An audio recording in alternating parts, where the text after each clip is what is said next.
good evening, and welcome to Tea Time.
Hey everybody, welcome to Tea Time. I'm so glad you're joining me tonight. I'm going to talk about my weekend real quick and get to my guest.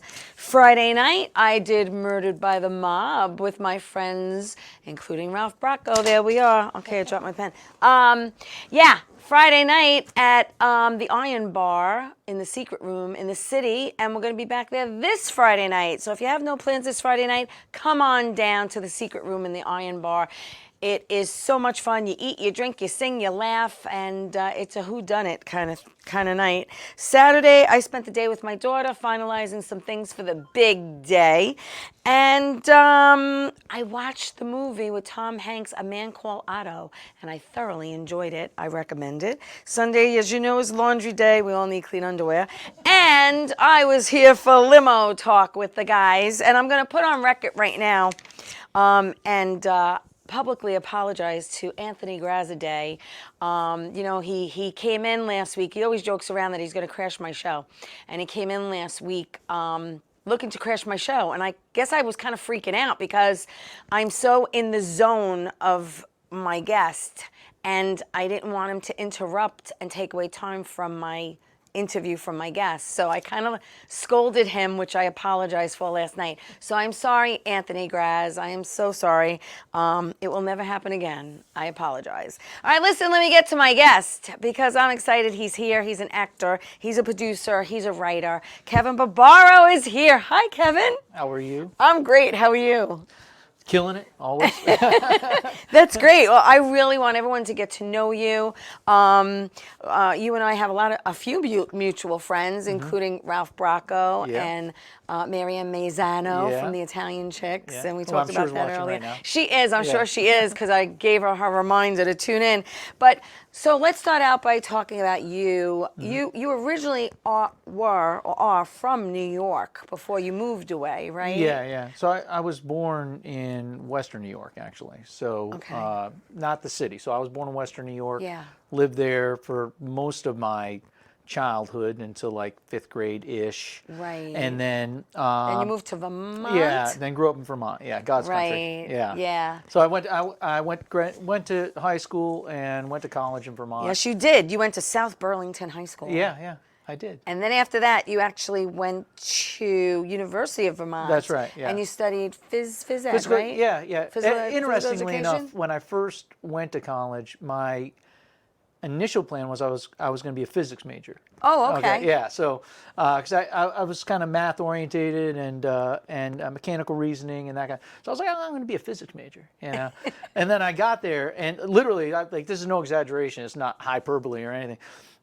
Very first physics class, I was like, and it was like everyone else knew what was going on. Yeah. And so I was like, well, that's great. I better switch gears. So I became physical education. Yeah. I was like, it's got the word physics in it, you know. So. Well, you're a physical man, a physical person. You were into many different sports. Yeah. As a kid, you know, you're talking football, baseball. You ran track, wrestling. I mean, I don't think there's a sport that you really didn't do. Yeah. Well, I mean, growing up, you know, that was kind of my way of meeting friends. I mean, really, that was a big part of it growing up, because we moved a lot.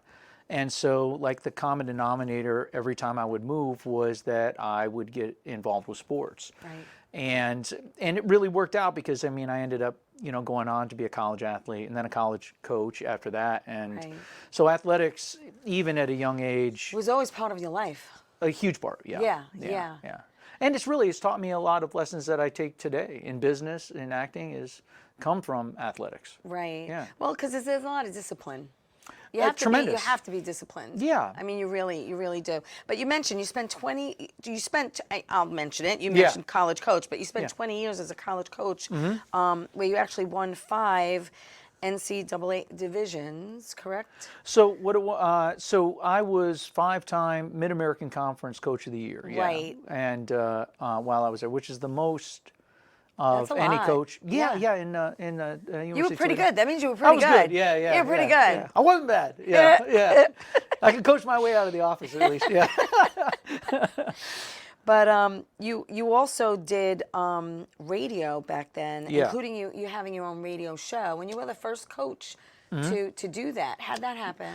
So just kind of by happenstance, I just I don't know. I'm the type of person that if I get an idea and I've sold myself on the idea, Yeah. then I'm just going to do it.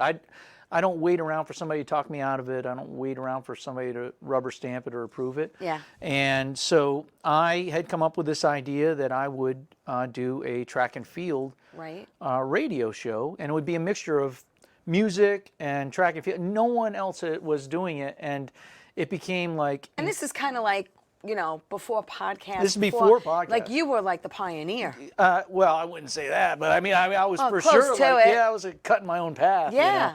And we had it was on the WXUT, which was the radio station at the University of Toledo in Toledo. It was an FM station, and there was a camera where you could see the live stream in there. And I had full reign to do whatever I wanted to. It was a 2-hour show, and so I would play music, and I would have guests on that were cross country and track coaches from around the country. Right. And it became incredibly popular in the college track and field community, and actually even on the state, it became the most popular show on the radio station. Wow. And they asked me to do another show, and so I actually did 2 shows at the same time for a while. The first one was called Coffee Talk. Okay. Like Saturday Night Yeah, Live. yeah. And then the second one was called Coffee Talk 2, TOO. Okay. And that was strictly music. And me calling up my buddies, talking about like aliens and Bigfoot and stuff. And it was great. I enjoyed it. It was a break from the rigors of coaching. And I would, at the time, I was raising my sister's kids, and it was a nice escape from Right. life. Yeah. How long did you do that? Raise the kids or the radio No, show? the radio show. Yeah, so I did it, I want to say it was about 3 years. Okay. And until nice- my coaching career ended. So when coaching career ended, That's then that was it. That's a nice amount of time. Yeah. Okay, so you decided to pursue a long life dream of yours, which is acting and writing. Right. And you did this later in life. It's almost Yeah. like a second act, which a lot of us are doing lately. Yeah. Do you know what I mean? Everyone's life is a 2-act play. Yeah. At least, maybe more. Maybe. So you decided in January 2013 to move to New York Yeah. and pursue acting. Yeah, exactly. And On a whim. is this true that you lived out of your car for about 18 months? Yeah, I legitimately lived out of my car. I made it through 2 winters in New York City. Holy cannoli. Yeah. I had a Chevy HHR. Now, were you in the 5 boroughs? You're not just talking Manhattan. Did you stay like in Queens or Brooklyn? It depended. or- Like, if I was filming something in Queens Right. and it was an early call, Okay. I guess I'm parking in Park Queens. the car in front of Silver Cup or Astoria, Kaufman. Yeah. Yeah. Or Long Island or wherever. And I actually traveled up and down the East Coast. Wow. And would just one of my secrets was that I would stay if I was on the road. Right. Like filming something in Georgia or wherever, because Yeah. I would go anywhere. Right. I would stay in the parking lot of like a Holiday Inn Express. Yeah. And then I'd wake up. Right. And I'd just walk in the front door and I'd head for breakfast. And, because I'm non-threatening, you know what I mean? So, and the dude behind the counter was making minimum wage. What does he care, you know? Wow. I just walk in, hey, how's it going? Hey, no Yeah, problem. yeah. Oh, where's breakfast? Oh, appreciate it. Okay. Sit down. Yeah, so I would purposely choose the ones that had a hot breakfast, you know? Wow. So I apologize to the CEOs of Holiday Inn Express for funding my career. Listen, those 18 months were an brutal. adventure within itself. Yeah, it was unique. I mean, After the 18 months, where did you end up? So after the 18 months, I actually started, because at this point, And did you give yourself a time frame of that you were going to actually continue doing this? Yeah. So when I first got into acting, which was completely just on a whim, no connections, no experience, no anything. Right. But I knew that I wanted to do it. I went all in. I had told myself that I'm going to give it 3 years. Okay. And at the end of 3 years, you learn this in athletics. You learn to be honest with yourself. So and be able to be objective. Mm-hmm. So I didn't have like this particular goal in mind at the end of 3 years, but I knew that I would know if this was the right decision or not. Right.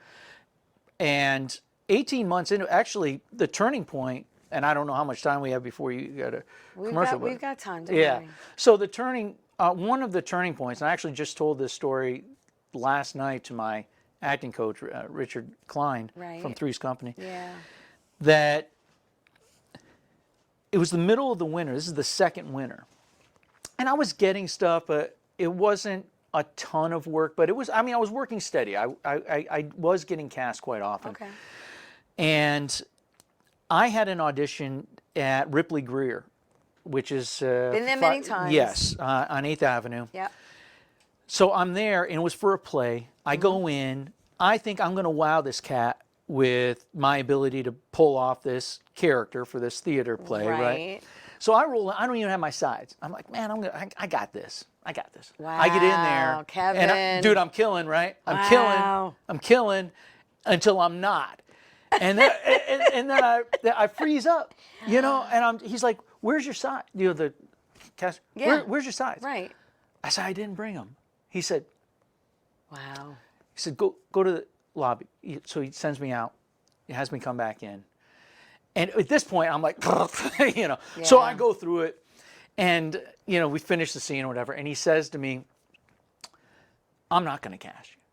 You know, he was like brutal honest, you know. He said, but let me give you some advice. First of all, you were really believable until it went bottom out, right? He said, don't ever go to an audition without your sides. Ever. This ain't a memorization contest. And you know, the thing is, I'd been acting for like over a year at this point. I knew that, but whatever. Right. So anyway, I walk out. It's the middle of the winter. Snow on the ground, New York City. I'm living out of the car still.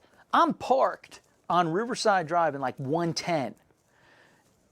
This is 8th Avenue and like what, 28th, 30th, right? Yeah. I don't have my Metro card. And I look, all I've got is my ID to get in. I'd left it all in the car. Oh, wow. 80 blocks. You know, I just bombed this audition. Right. You know, I'm just kind of... Well, you got a long walk to think about it. I walked. So I walk all the way to the car, and I get into the car that I'm going to sleep in. No lie, I had some whiskey in the car. I'm like, you know what? Like, I literally, I wasn't going to quit. You know, I wasn't going to give up. Right. But I could see that line in front of me. And I'm like, man, this was brutal. I'm just going to drink myself to sleep, which I did. And so anyway, I wake up the next morning. I mean, this is like I'm on the brink. I mean, I can see the maybe I should just go back to, you know, coaching or whatever. Whatever I can do. Right. And I checked my phone, and I had a message, and basically, long story short, I had landed my the role in my first actual TV commercial. Okay. And that was the turning point, which ended up ultimately leading my SAG eligibility. I mean, it was that morning. It was like this harmonic convergence. Yeah, I was going to say, it's like the angels just came down from the heavens. Don't give up. Don't give up. It's going to work out. That's a major sign. Yeah, no, it was. And it was a turning point. Wow. So after that, I started commuting back and forth between here, between New York and Myrtle Beach. This sounds like a really good script, Oh, maybe it is. I can see it. Yeah, no, it is an endearing story because I think a lot of people can relate to just in life in general. Yeah. Like a lot of people see this isn't about just careers or jobs. Sometimes it's marriages, it's relationships. You see the end. You can see the end. Yeah. And you have to make a decision. What's best for me? It's true. And then you'll get you'll know. You'll just know. Yeah. And for me, that knowing was keep rolling, man. And it's been amazing ever since. What a story. Yeah. Holy cannoli. It's possible, people. Yeah. Wow. All right, so we're going to take my first break, but don't go away. More with Kevin when we get back.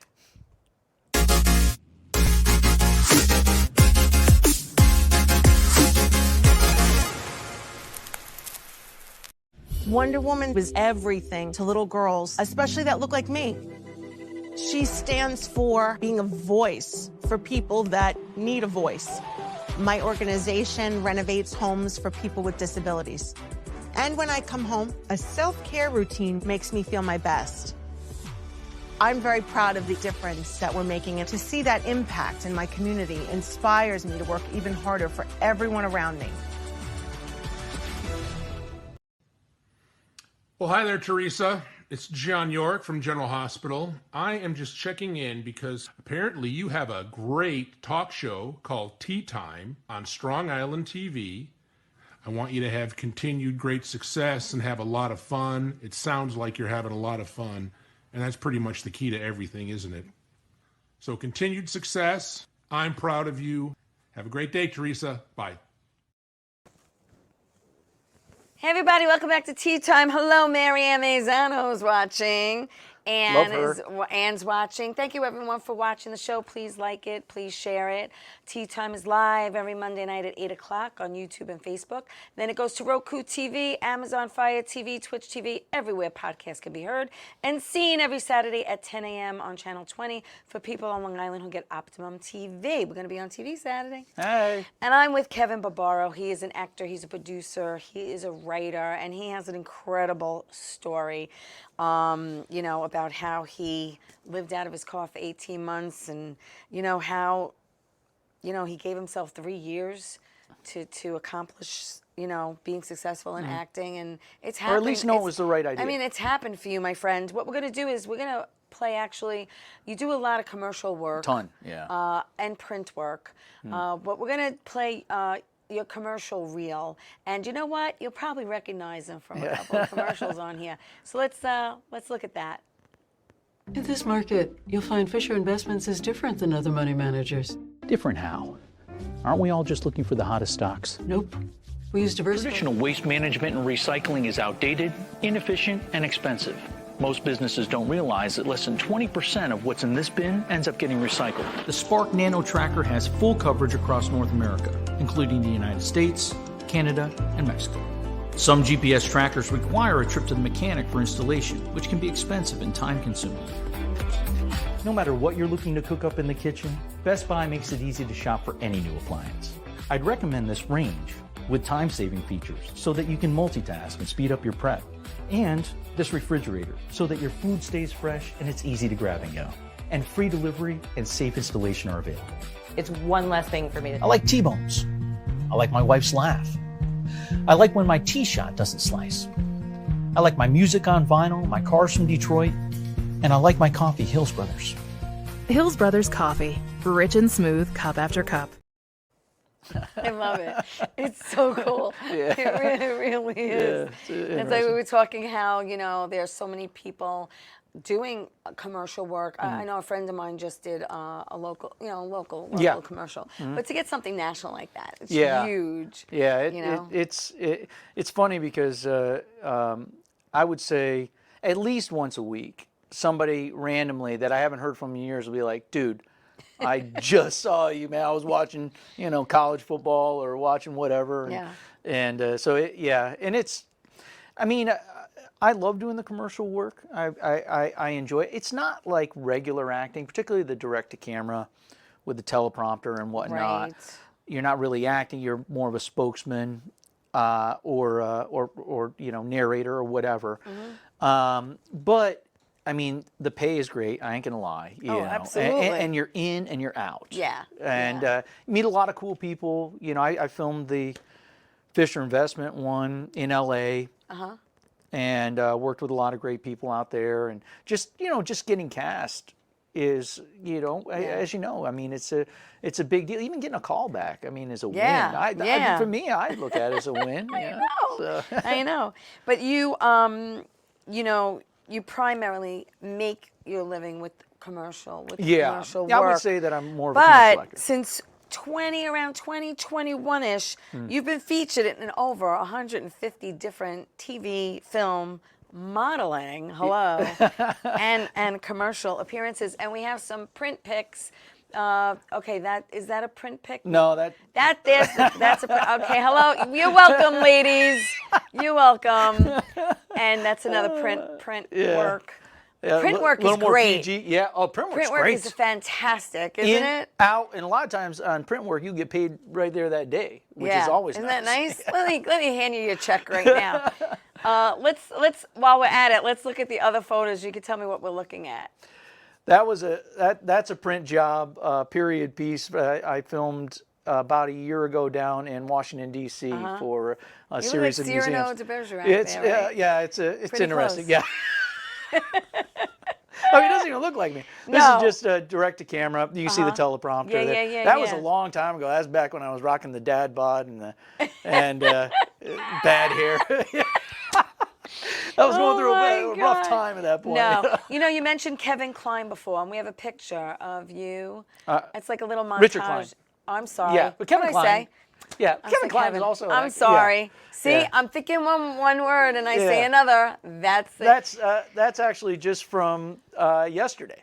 Yes. So I did a play. Beautiful. Tell me about the play you just did. So it was it's part of a theater competition. It was a playwright competition, Right. and so they had these submissions, and a guy from L.A. had written the play that is buddies with Richard Kline, who's my acting coach. Sorry, Richard. I meant Richard. Go ahead. Yeah, and he who was on Three's Company. Yes, he was Larry on Dallas, Three's Company. amongst other things he did. Yes.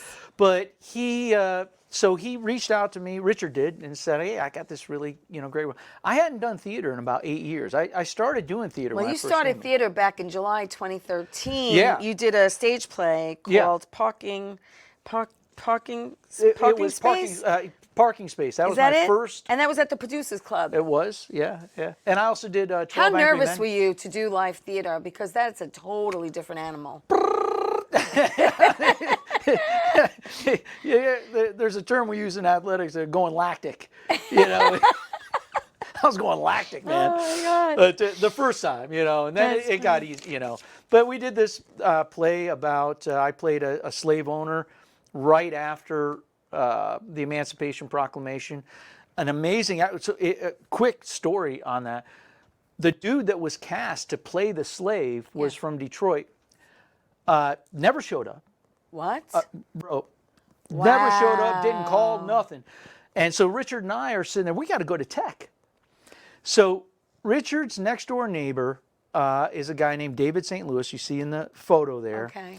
And you see him up there on stage with me. Yes. David has been in tons of amazing actors. In FBI, he's done tons of movies. He was on Broadway. He learned the script in one day. What? Yeah, he didn't even go to tech. Learned the script in one day. We rehearsed all day before the first performance. That's incredible. Came back and just we killed. And our energy was like amazing, because a big confrontation, a showdown between the two. Right. So anyway, we took that last night after we closed out. But yeah, I mean, just that's what I love about the arts. You just, particularly when you're surrounded by people who take it serious. Because a lot of people, I'm not knocking anybody that looks at it like a hobby or just something. I mean, obviously, there are people out there that I know who they land stuff left and right, and he's like, it's just a hobby for me. And I said, I want to step in what you're stepping in because Right. it's not for me. And Right. this is my livelihood. This is my career. This is my life. I eat, sleep, drink, dream. Yes. It's in my bones. It's in my soul. And he goes, no, because I'm never leaving my job ever. And this is my hobby. And I'm like, wow. And it blows my mind. Yeah. You know what I'm saying? Yeah. No, I feel like, and I'm with you. I mean, it is what I do. It is, who I am. My identity isn't wrapped up in it. Right, right. Because I did live that life where my career and my identity were one. Right. So there is a separation. And of course, I have my own companies anyway. But yes, which we're going to talk about. Yeah, but I love being surrounded by other artists who take it seriously and really see the value in the arts. Because I mean, where would we be without music? Where would we be without acting and shows? I mean, life would be pretty boring. Yeah. Yeah. But you know what? Humans would just find a way to entertain ourselves. And that even as a kid, right? We make up stuff. Oh, yeah. We're acting as a kid. It's true. Yeah. It's true. Yeah. Whether we used to like build a fort in the backyard out of snow. And you're just calling it something. Yeah, something. And you're acting out something. We used to put on talent shows. We used to get the kids on the block. Yeah. And we used to put on talent shows. Charge a nickel. Yeah, just anything. Yeah. Christmas caroling or just being in front of people and acting something out. Yeah. People ask me all because I've been fortunate to have done a lot of stuff. How I was able to do it. I said, dude, I've been acting my whole life, man. Yeah, pretty much. Yeah. Because you go back, you talk to any teacher that I had growing up, and they will tell you I was the class clown because I was always just seeking out that attention. Yes, yeah. And not afraid to make a fool of myself, because I didn't look at it as making a fool of myself. Right. I just looked at it as being funny. You're making other people laugh. Yeah. And you're entertaining. That's it, I totally like get that it. photo of me looking like Cyrano de Bergerac. Exactly. Do you sing or play an instrument? I grew up playing instruments. That's another interesting story. So, Reader's Digest Because I version. thought I saw a picture of you holding a guitar, but I wasn't sure. Yeah, you did. Yeah, Okay. so I'm trying to learn the guitar, but I don't play the guitar. I'm You're not learning how to play. I'm learning how to play the guitar. Yeah. Okay. But as a kid, so when I was in the 5th grade, they had we had music was part of your you had music class, and you could learn an instrument. So it came time to pick what instrument you wanted to learn. Yeah. And I'm looking at it, and I was like, man, I'm really gonna. Yeah, I was like a nerd in the 5th grade. I was like a dork, I'm like, hey man, I gotta pick something really cool, So what I landed on, well, first of all, I'm like, I'm going to pick the thing with the most keys. I'm going to pick the most difficult thing. That was in my head. This is my logic. Wow. I'm going to pick the most difficult thing because other kids are going to think I'm cool. So then, they're showing us all the instruments, and they showed us the flute. And even I knew at that point, as much of a nerd as I was, do not pick the flute. Okay. Okay, as a boy, because all the girls are picking the flute. Right. So I choose the clarinet. Okay. All right. Let me tell you something, man. Let me tell you something. I probably should have just picked the flute because I got beat up so many times. And we had like a 6th grade play where they did Charlotte's Web. See how you remember these things? It's crazy. Let me tell you something, man. We did Charlotte's Web, and we were poor. Okay, so we couldn't afford. I was the spider. Okay. Which is a female, and Yes. So my mom, and I'm playing the clarinet anyway, That's right? so funny. My mom makes this black leotard. Okay. And black, so I'm in this black, and she sewed these arms so that when my arms came up, everything else did. Yeah. Let me tell you something, man. The amount of butt whipping I took from the neighborhood kids, I was up there crying. I can't believe it, So I actually learned how to read sheet music. I mean, there was a benefit to it, I could even pull up a clarinet right now. I could probably run through it, at least the scale. That's great. Learned how to play the trumpet, played that. Learned how to play the drums. My dad played the sax for a little bit. Love it. I mean, now as an adult, I'm like, dude, one of my best friends in high school, Dwight Mazer. He went to South Burlington High School with me. He played the violin, and of course, as a kid, a boy, as a kid, you know, it's like, oh, he kind of plays the violin. It's kind of weird, you know what I mean? No, he serenaded. He asked his wife, who's still his wife, to marry him. He played. Wow. I'm like, bro, like, yeah, come on, man. So you know, I love music. You know, music is something. It's an escape for everyone. Everyone has their favorite music. Yeah. And so I play those. What do you like listening to? What do you? I listen to a little bit of everything, but I am lately. I don't know what the deal is, but I've been stuck on Jackson Browne. Oh, okay. Man, I love 70s music. Yeah. 70s and 80s.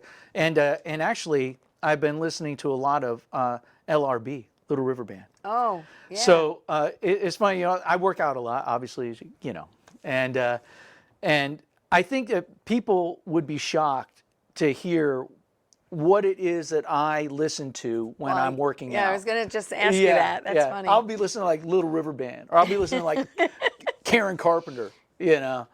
I'm on top of the world, you know. It depends on your mood. Love it. You know? Yeah, 70s music, man, that's where it's at. Yeah. Yeah. That's so cool. But I'll listen to anything. That's you know, music is good for the soul. It is. Like, you know, depending on what you're doing. You know, I something you might not know about me, but I actually ran 3 half marathons. Oh. And I had my own playlist that would get you through it. You know, that's the whole thing, you know. Yeah. There's certain songs that you hear and it either brings you back to a moment in time, or it just makes your soul feel good, or it makes you want to get up and move your body and dance. You know, that's what it does. Right. You know, no, I mean, music, you know, music and smells. These are 2 of the more memory triggering things. Yeah. And yeah, I mean, particularly if you're going to run a half marathon, you know, you hit mile 10.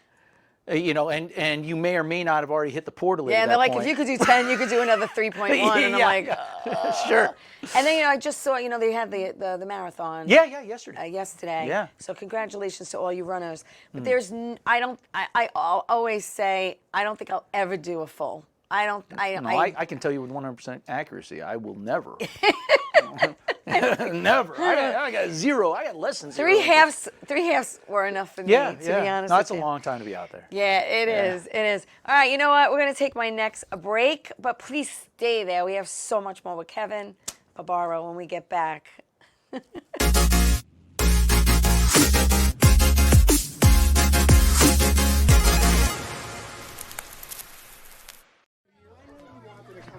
All right.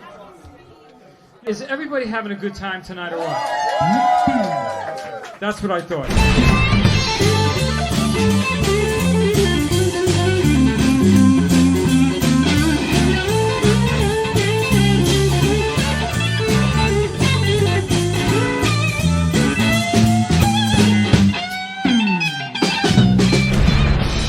I don't want to come back down from this town.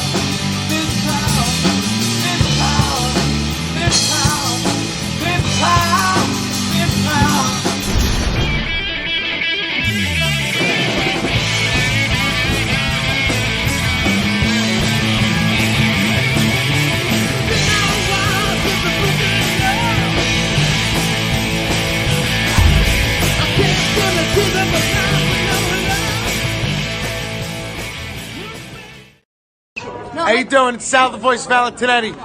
Why are you watching me? You should be watching Theresa Canastraci Ttime with Theresa Canastraci Farrell. And make sure you follow Theresa on Facebook, Ttime with Theresa Canastraci Farrell. We'll see you there. I love the way you say my name. I love Hey everybody, welcome back to Ttime. I'm so glad you're joining me. I have actor, producer, and writer, model. Well, and a man who's very, very good with his hands, and we're going to talk about that too. Kevin Barbaro, talk about your hands a little bit. You, my friend, are an extremely talented man with your hands. We're going to talk about that. No, ladies, get your minds out of the gutter. Okay, basically, you own some companies that we're going to talk about. You have a construction company that you're that you that I own. You do that you own. You also do a floor. When you I'm have a partner. a flooring company with a partner.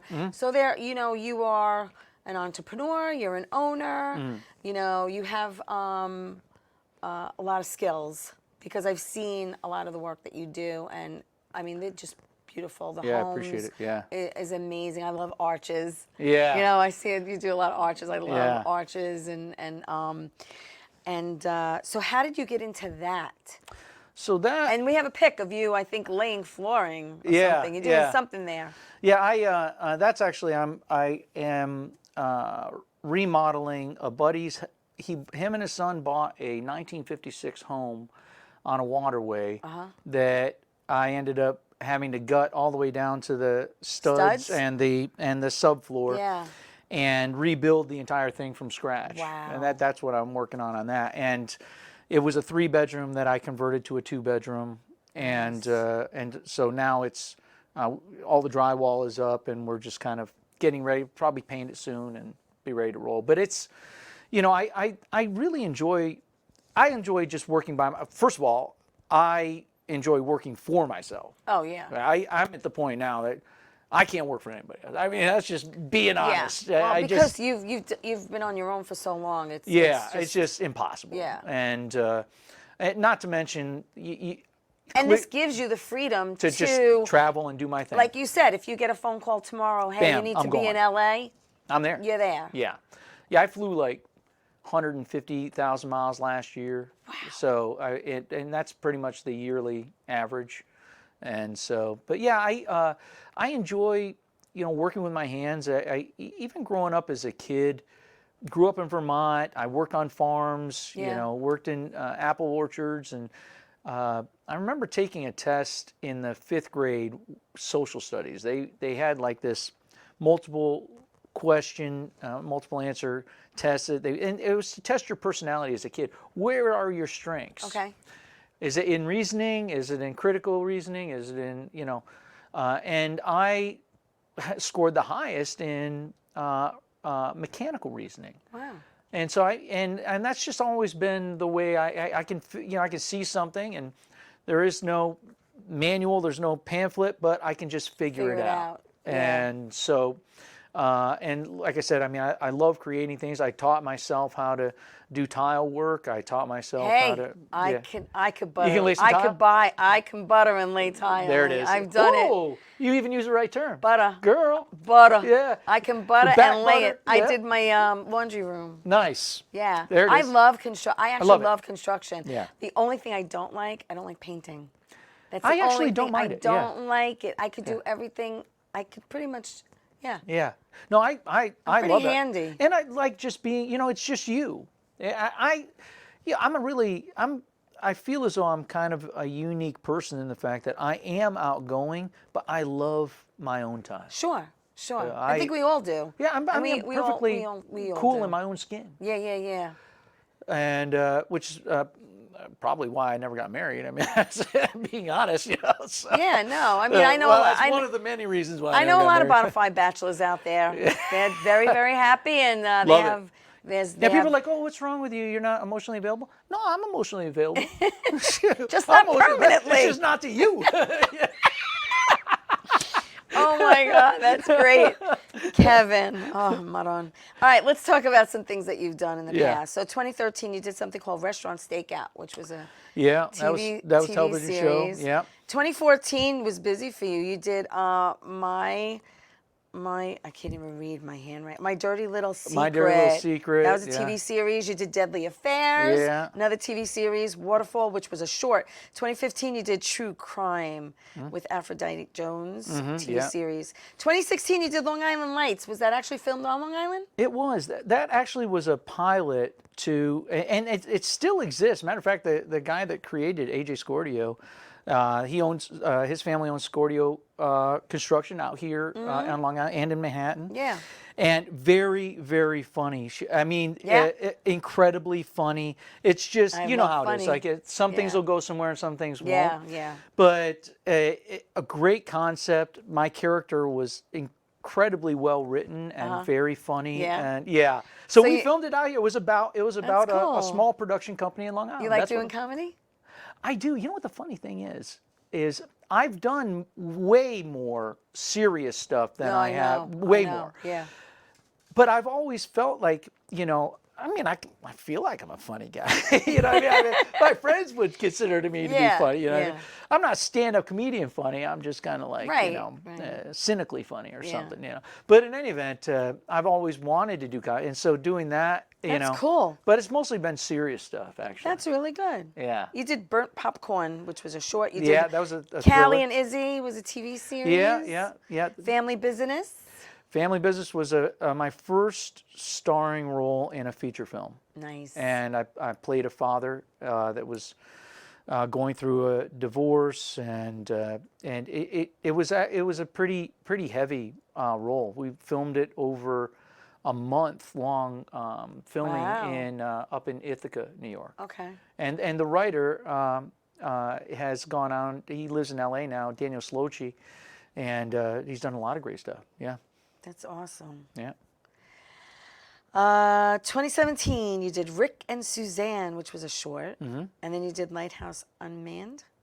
Is that right? Lighthouse Unmanned. That was a feature film where I again was one of the main characters, and the story revolved around my character. I was the main character in that, and it was set in a lighthouse. And I was a lighthouse keeper. Yeah. Yeah, right. yeah. And that was Lighthouse Unmanned. We filmed that over a month in Dunkirk, New York, at a lighthouse. That's so cool. Very cool. Yeah. It's nice when they use real sets. Real. You know what I yeah. mean? And not green screen or something No, like this that. was the real deal. Yeah. 2018, you did Count the Movie. And Count Time. Yep. Actually, 2015 to 2018, you did The Perfect Murder, which was a TV series. Yeah, I did multiple seasons of that. did? Yeah, I did that a lot. And even to this day, the guys that produced that are good buddies of mine now. Yeah, because we did so many many episodes. Yes. And that series too was really unique in the fact that it was fairly scripted, and there wasn't just VO. I mean, this was like, really playing out these different murders that had happened over time. So I appeared in 3 different seasons of that. Yeah. And then you did 2019. You did Departure. Yeah, that's a really great feature. I had a supporting role in that. I played a retired boxer, and that story was that film. It's on Amazon. You can get it on Amazon now. But Departure was unique in the fact that it revolved around 3 main characters. I was a supporting character that was contributing to what was going on. Right. But all 3, the film was set to tell the story from the vantage point of each of the 3 main characters. So it was like in parts. Like part 1 was one vantage point. And all 3 parts were written by a different writer. To really make it so that it was uniquely from that point of view. And really, really cool. We filmed that in southeastern Ohio. For a few weeks, where I stayed in southeastern Ohio, near Ohio University. Yeah. And that was awesome. Yeah, that's a great film. Yeah. You did Fraction in 2020, Fraction 2, right? Which was a short in 2021 also. Yeah. But let's talk about upcoming. Hooah! 99. Yeah. Tell me about that. So Hoorah 99 is a feature comedy film that I co-star with Ja Rule. Everybody, we be giving it up. Yeah. Which he really does talk like that in real life, to be honest with you. Yeah. But so it's me and Ja Rule and a guy named Travis Johnson, who's incredibly funny. And I play, it's a black comedy film that is set in Brooklyn, and I play kind of like this overbearing white neighbor to the main character. Right. And the main character's name is Albert, and my character's name is Todd. And I'm basically everything that Todd is basically everything that Albert wants to be, except white. yeah, he's got a better car, he's got a better gold chain, so we filmed that. That's in post right now. We wrapped filming that. And it's an amazing cast. not only is it primarily a POC cast, but it is written, directed, produced, all black staff, you know, and crew. And it was really so fun. And Ashley Smith, Ash, who wrote it, incredibly funny and incredibly well written. I'm really excited for the movie to come out. I mean, not just because I'm, you know, and it's my first real opportunity in a big movie to play comedy. Yeah. And I was all in on the part. Yeah, isn't it? Yeah, I spent 85% of the movie with my shirt off. You know. Wow, everyone's gonna love that. You know, I was gonna say I've had many men on this show, but I have to say, I think you're the first guy whose chest is actually bigger than mine. Well, I'm not sure, but I'm sure. I could say it. I could say it. But, my friends actually. It's funny. One of my. How many? What do you work? You work out like 7 days a week, or do you take one day off? I take one day off. Yeah. Okay. Just asking. How many hours are you in the gym a day? So generally speaking, I'll average a total of it takes about 2 hours. Okay. But sometimes I divide it into 2 workouts. Are you doing cardio and weights every day, or do you do? So I mix it up. No 2 days in a row are the same, but I'll run maybe 3 days a week, and but I also swim. So swimming's great on the amazing. body. Amazing. Because you're not putting any kind of no stress undue stress, but you can go as hard as you want. You can. You know? I mean, you'll pass out before you die. So yeah, and I also box. And, I love kickboxing. Yeah, so I do that, and I'll lift like I don't lift as much as people would think that I do. But I do. There's 2 things I need to do, Kevin. I need to strengthen my core. Yeah, that's everybody, but yeah. Yeah, that I need to do. And I need to strengthen my upper body because of my neck injury. Otherwise, you're going to... I have no upper strength at all. Yeah, one of the biggest things that, you know, I coached women's distance, women's cross country and distance.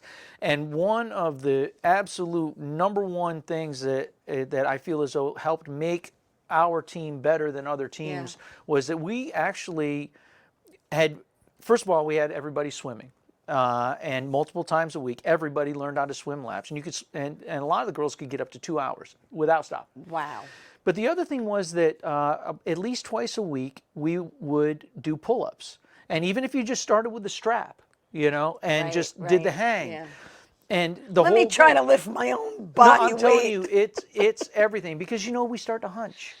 I know. And I'm trying to watch my posture. When they say try to pretend a string is pulling you from your head and watch. Yeah, I know, because absolutely. And you shrink as you get older. My mom is like under 5 feet now. It's so sad because my parents too. I'm vertically challenged at 5'2" as it is now. You know what I mean? All right, listen, we're gonna take my last break. This is going so fast, and we have so much more to talk about. So stay right there. Don't go away. More with Kevin Barbaro when we get back.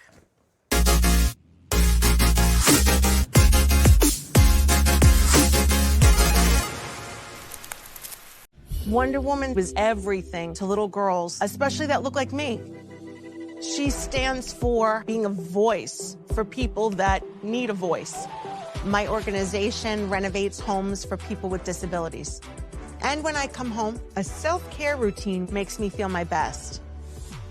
I'm very proud of the difference that we're making, and to see that impact in my community inspires me to work even harder for everyone around me. Doc, who's the best comedian you know? Theresa Farrow. And who's the best actress you know? Theresa Farrow. And who's the best cast member in Bad Boys?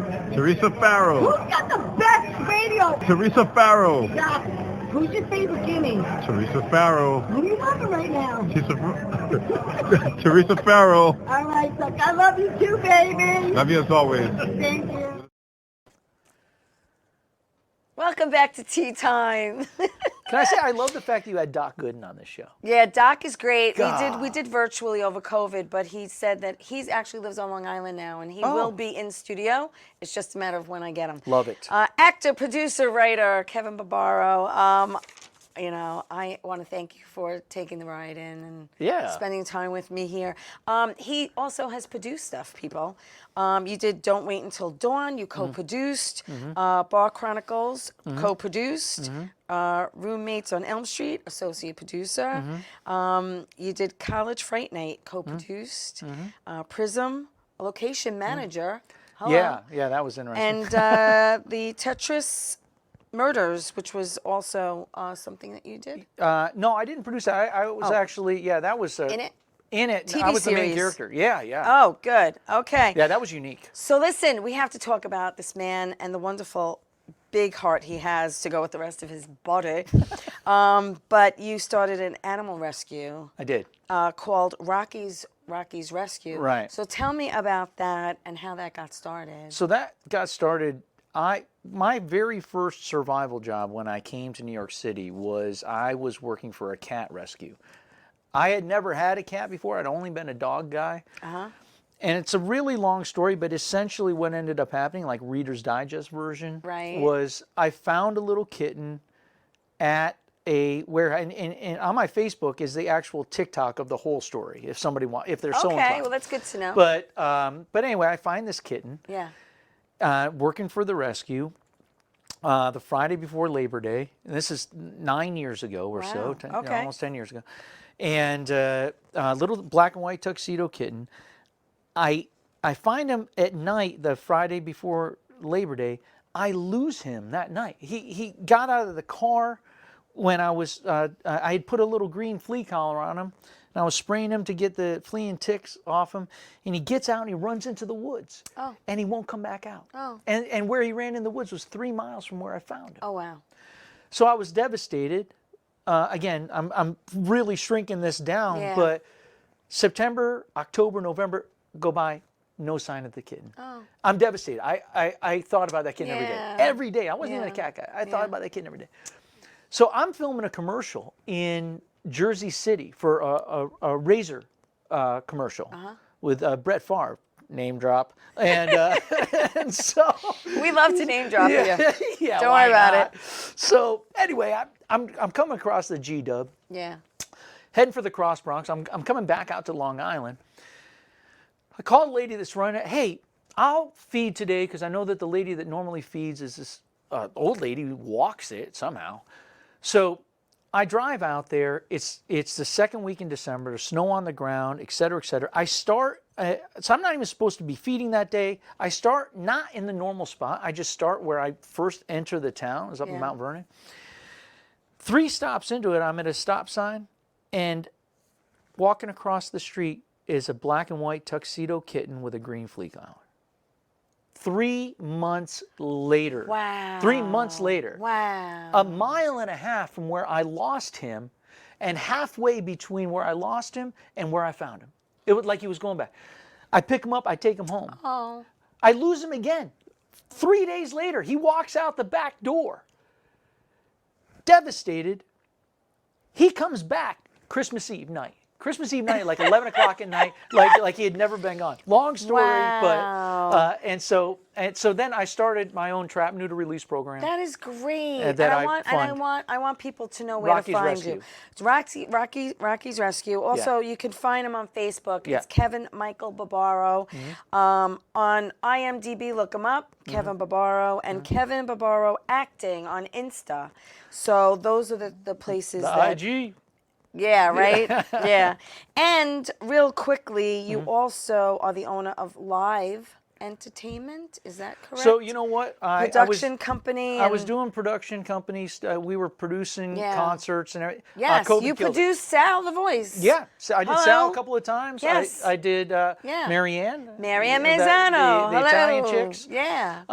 But COVID killed it. You know, I mean, it just... This was pre-COVID. It was pre-COVID, and then COVID hit, and tried to keep it going, and then I just, you know what, I've just got to concentrate on my acting and well, listen, and again, construction. you know, this goes fast, and I'm Man, I mean it. I'm so glad that this happened. I appreciate it. You know, we kind of like met on Facebook. Yeah. Mutual friends. But mutual friends, yeah. Yeah. Yeah. And again, look up Kevin Barbaro. Find him and follow him and know what he's doing. Thank you again for this. I appreciate it. Thanks for having me. And thank you everyone for watching and supporting Tea Time. I so appreciate it. Listen, tell everyone you love them. And I'll see you next week. Ciao, everybody.